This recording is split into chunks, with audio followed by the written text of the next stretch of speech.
And we're the Cousins Weird.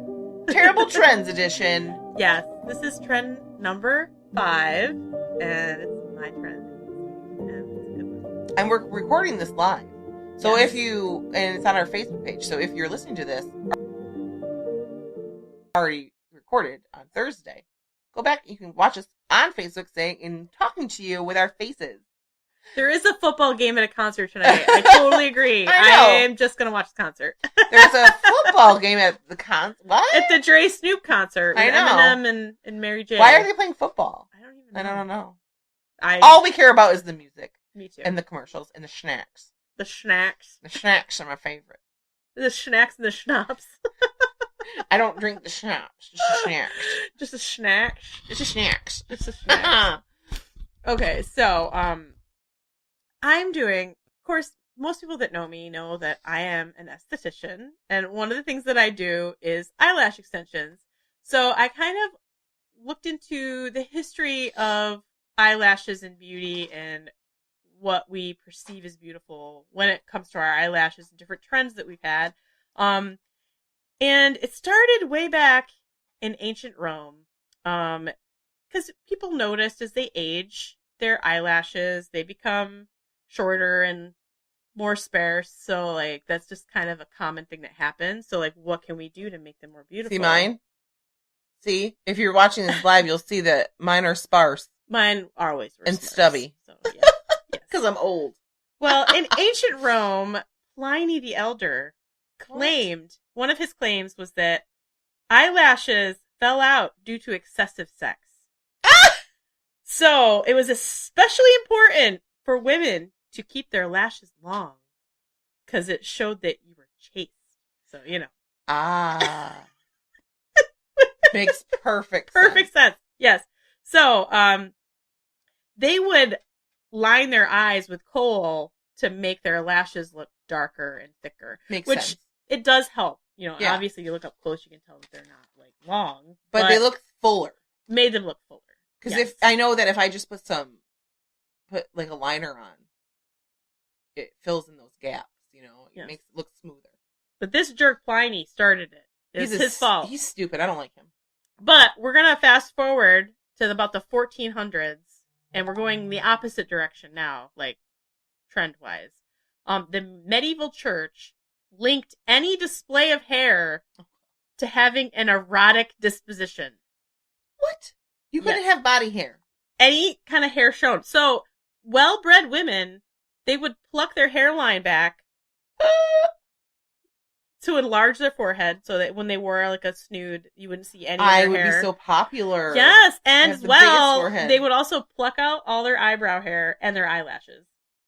Oh my god! So, Can you imagine plucking an eyelash? I'm gonna link some pictures, but, like, if you look at old medieval paintings of women, they look like aliens because they have no eyebrows and no eyelashes, and their hair starts here. I mean, I got the hairline for it, but I'm not plucking anything out. That's, like, almost worse. That's worse than long eyelashes, I think. I'm not plucking out an eyelash. That hurts. Yes. I've never done it, but I have, like, you know, with tweezers accidentally, you know, when you're putting your lashes on. Oh, it hurts. Or when your eyelash extension artist accidentally pulls out an eyelash hair. That's probably where you felt the eyelash hair. Maybe. Margaret probably did it, but that's all right. Sorry about that. And by the 19th century, long lashes were back in trend again. Liz says immediately no. Yes. Yeah. We're going to say long lashes are back in. By the midnight, like the 19th century, people wanted long lashes again. And one of the treatments that was offered, and this was found in, I think the trend started in Paris, but they found newspaper clippings in 1899. The Dundee Courier ran the following story, and I'm going to read what the story was in the paper. Okay. An ordinary fine needle is threaded with a long hair generally taken from the head of the person to be operated upon. The lower border of the eyelid is then thoroughly cleaned, and in order that the process may be as painless as possible, rubbed the solution of cocaine. Oh, sounds like a good Nice. time. And the operator then, by a few skillful touches, runs his needle through the extreme edges of the eyelid between the epidermis and the lower border of the cartilage of the tragus. Which I thought this was the tragus, so I don't understand how this and this are connected, but this is the 1800s. I don't know what's The needle passes in and out along the edge of the lid, leaving its hair thread in loops of carefully graduated length. That's disgusting. So they're sewing hair into your eyelid to make your eyelashes. And they do loops and then cut it? No. Oh. They leave the loopy loops. So, eyelashes? First they rub cocaine on your eye. I mean, that might be so bad. Right, and then they take a needle and sew your hair in your eyelid to make your eyelashes look longer. But they do loopies. Little loops, yes.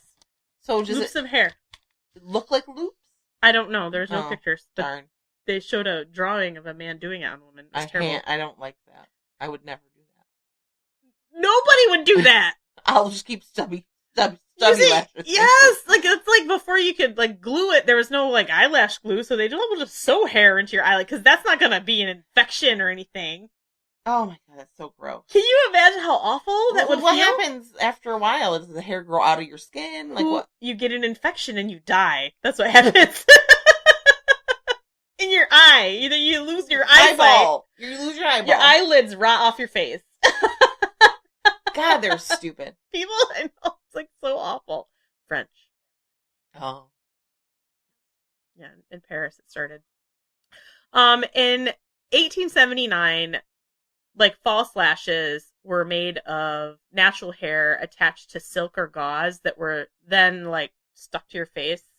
So it was little hairs stuck in fabric, and then they would use honey or something like a lace wig almost. But I mean, they would constantly be falling out. So there was accounts of people saying, I looked in her eyelashes, there was tea floating, or eyelashes floating in her tea, and then there was eyelashes all over her face. But false eyelashes that were on tape, adhesive, were patented in 1911 by a woman named Anna Taylor for the first time. Oh. She owned the first patent on false eyelashes. Let's just say, leave it to a woman to figure stuff out. Yes. Because men were sewing hair into your skin or telling you had to pluck them. All figures. Out. Yes. Some man said all that stuff. Either they're telling you that because you have short eyelashes means you are not chaste and you're having too much sex. Yeah. Or you have to pluck them all out to show that you're chaste. Yeah. Which one is it? Make up your mind. I can't do both. No. Nor do I want to do either. No. And, false eyelashes started to gain popularity in, 1916. And we're talking, this is the dawn of the silver screen. Okay, yeah. D.W. Griffith claimed that the actress Sina Owen, who was starring in his film Intolerance, needed to have, in quotations, eyelashes brushing her cheeks. Ooh. And they're talking bottom lash or her bottom top? And top. They talked more bottom lashes. Had to brush her cheek? Yes. Wow, that's a lot of lash. That's a lot of lash. And he had his wig maker glue them to her eyelids using spirit gum. No. Yes. Which isn't for eyes. It's the stuff they use to glue hair on your face, for fake beard, and it doesn't come off. You don't put that near your eyeball. I'm pretty sure it says do not put your eyeball on it. Don't put near your eye. Yeah, pretty sure it says that on the bottle. It was said that she had arrived on set one morning with her eyes swollen shut, but her eyelashes looked beautiful on screen. We don't need to see. As long as your lashes look good, you're fine. Yes. So, I mean, fake eyelashes have come a long way since then, but it's funny how it's still a trend now. But to see, where it came from, and how awful it was. Here, you want eyelashes, we'll sew them on your eyelid. Well, and you think about it, even to this day, okay, lashes, long lashes, it makes you look younger. Makes your eyes look bigger. It makes you feel pretty, and I do it.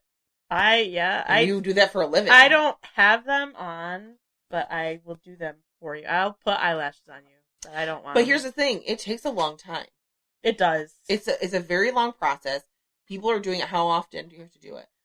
Okay, so if somebody wanted eyelash extensions, they would come in and it would be, the first visit is about 3 hours. And you lay down, and I basically take very sharp tweezers and I isolate individual eyelashes and take a teeny extension and I dip it in cyanoacrylate glue, which is surgical glue, which you can have an allergy to. Yeah. And then I place it on your eyelash and then wait for it to dry. And I do that with dry lashes. Yeah, and I've had it, and she's done it for me many times.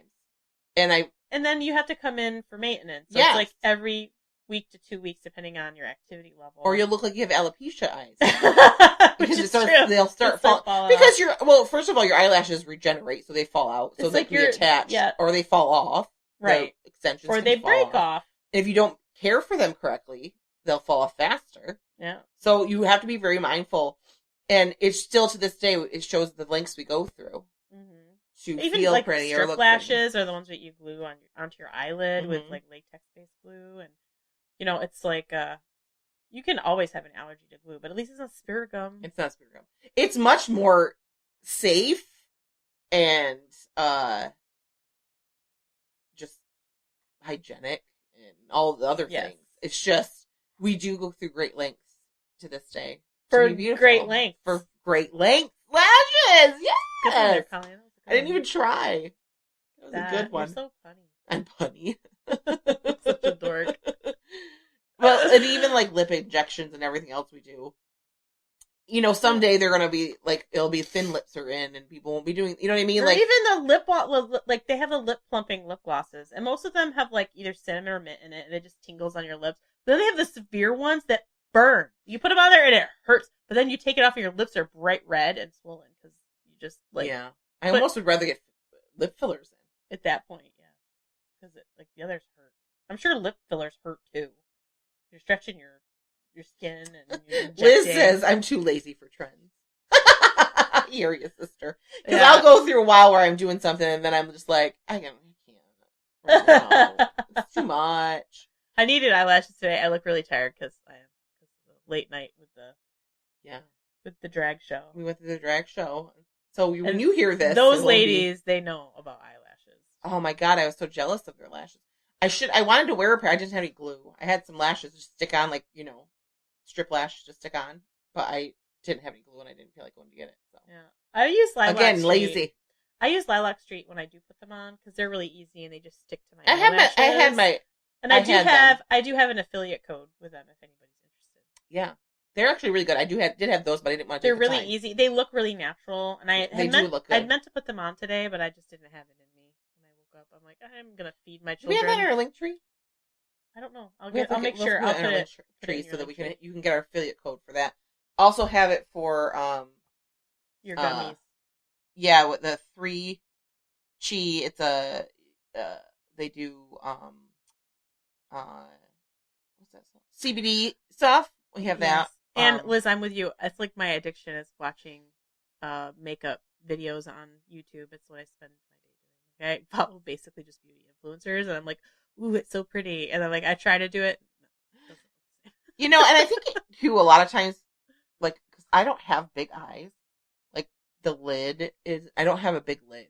Like I don't have a lot of room up here. Where people that do can do more dramatic looks. Right. Where I have a semi-hooded lid and a short, very small lid to work with, so it's not going to look the same. Mine's not semi-hooded. Mine's fully hooded. I have hooded eyes. If I just put eye makeup on my eyelid, you wouldn't see it with my eyes open because they're our eyes are pretty pretty similar, actually. I might have a little more lid showing than you, but not much. Very hooded eyes, but yeah, I do love makeup. We love makeup. And I love buying eyeshadow palettes.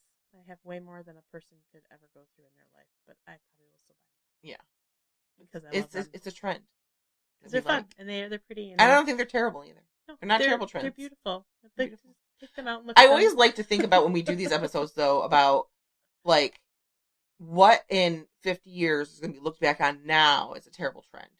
You know what I mean? Like, I can't believe they did this. Because right now it seems perfectly normal, or like maybe a little extreme, but not horrible. Not like sewing eyelashes into or hair into your eyelid. Like, it's not that kind of thing. So I was curious to think what in like 50 years people are going to be looking back and go, why the hell would they do that? With the eyelash extensions. Yeah, it could be